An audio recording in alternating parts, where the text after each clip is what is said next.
Ta fille ne doit pas souffrir pour être belle.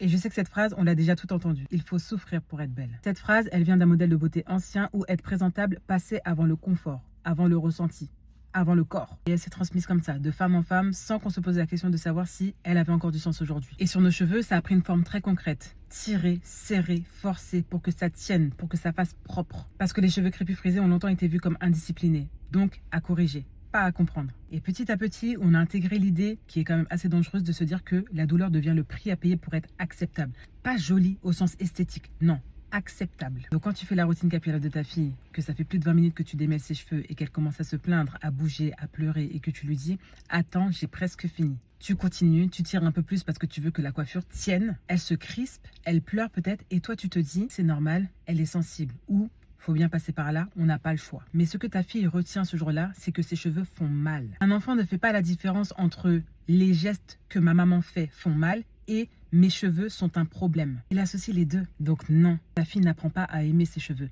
Elle apprend à les supporter. Et quand cette scène se répète semaine après semaine, elle apprend aussi autre chose. Que son inconfort passe après le résultat et que la beauté demande de se taire. Donc laisse-moi te dire quelque chose. Cette phrase « il faut souffrir pour être belle », c'est une phrase qui n'a jamais été vraie. Et elle n'a clairement plus sa place aujourd'hui. Ta fille n'a pas besoin d'apprendre à endurer. Elle a besoin d'apprendre que son corps mérite de la douceur, que ses limites comptent et que ses cheveux ne sont pas un combat à gagner.